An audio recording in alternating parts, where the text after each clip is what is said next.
Start.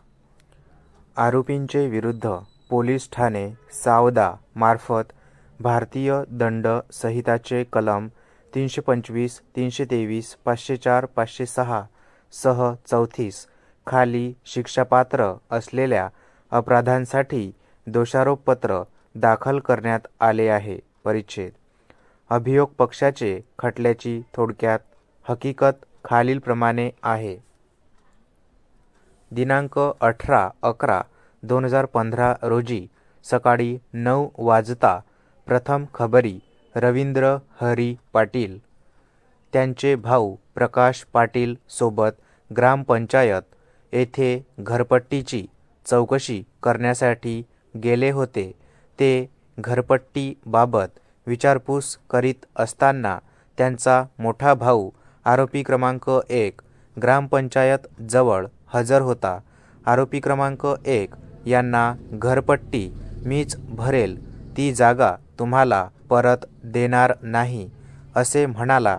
तसेच बोलचाल सुरू असताना आरोपी क्रमांक 1 याने त्यांना ओढून मारहाण केली आणि त्यावेळी आरोपी क्रमांक 2 व 3 असे आले.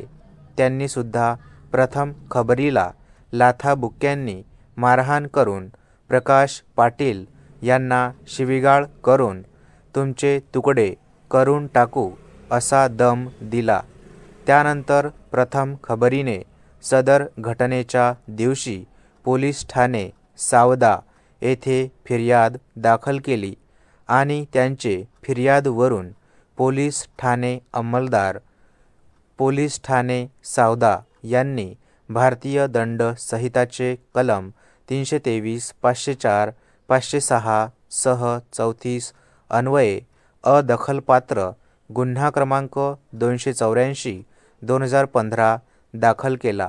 तदनंतर प्रथम खबरी सावदा येथील सुश्रुत ॲक्सिडंट हॉस्पिटलमध्ये उपचार घेत असताना सावदा पोलीस ठाण्याचे संबंधित पोलीस कर्मचारी यांनी दिनांक 20/11/2015 रोजी तेथे भेट दिली आणि त्यानंतर प्रथम खबरीने त्यांना असा पुरवणी जबाब दिला की आरोपींनी त्यांना घटनेच्या दिवशी जबर मारहाण केली.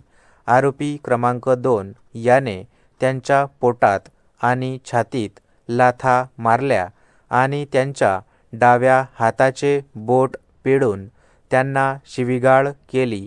तसेच आरोपी क्रमांक 1 यांचा गळा दाबून त्यांना बुक्क्यांनी पाठीवर, पायावर व तोंडावर मारहाण केली आणि आरोपी क्रमांक 3 याने त्यांच्या पाठीवर आणि पायावर मारहाण करून तीनही आरोपींनी त्यांना शिवीगाळ करून ठार मारण्याची धमकी दिली.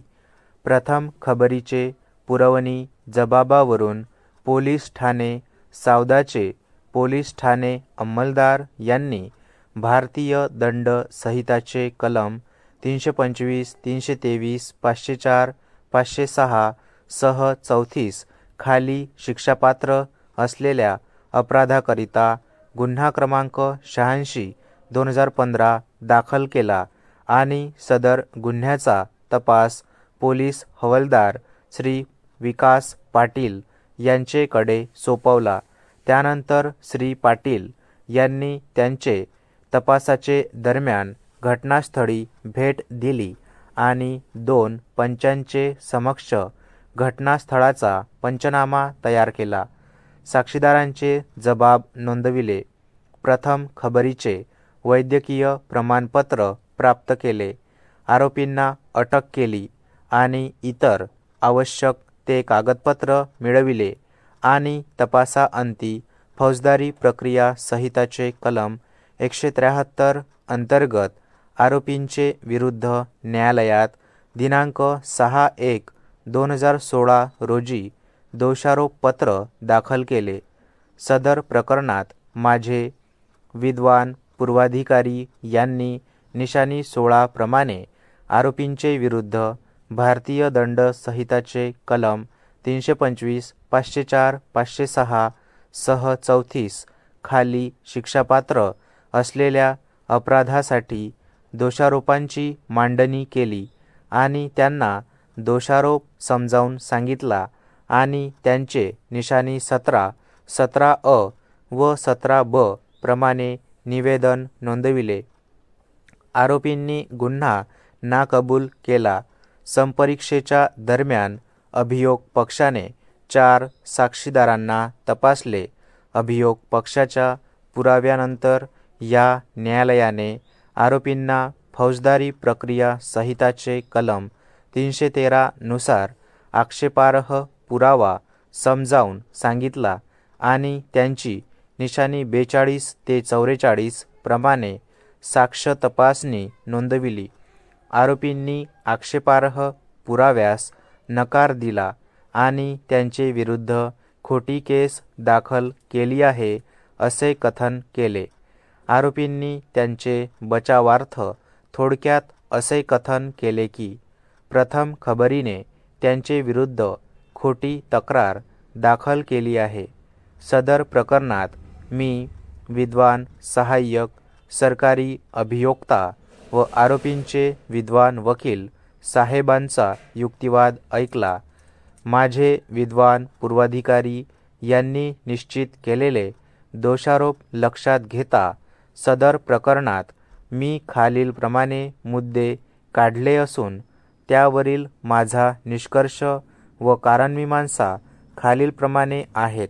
परिच्छेद अभियोग पक्षाने आरोपीवर ठेवलेला आरोप साबित करण्यासाठी निशाणी 18 प्रमाणे अभियोग पंच साक्षीदार क्रमांक 1 प्रथम खबरी निशाणी 21 प्रमाणे अभियोग पक्ष साक्षीदार क्रमांक 2 नरेश धांडे निशाणी 24 प्रमाणे अभियोग पक्ष साक्षीदार क्रमांक 3 घनश्याम पाटील आणि निशाणी 35 प्रमाणे अभियोग पक्ष साक्षीदार क्रमांक 5 विकास पाटील यांना तपासले. याशिवाय अभियोग पक्षाने खाली नमूद केलेल्या लेखी पुराव्यावर विश्वास ठेवला आहे. आरोपींनी त्यांचे बचावार्थ पुरावा सादर केला नाही. अभियोग पक्ष साक्षीदार क्रमांक 1 प्रथम खबरी यांनी अशी साक्ष दिली आहे की आरोपी क्रमांक 1 त्यांचा भाऊ आहे. आरोपी क्रमांक 2 आरोपी क्रमांक 1 यांचा मुलगा आहे आणि आरोपी क्रमांक 3 आरोपी क्रमांक 1 चे साडूचा मुलगा आहे.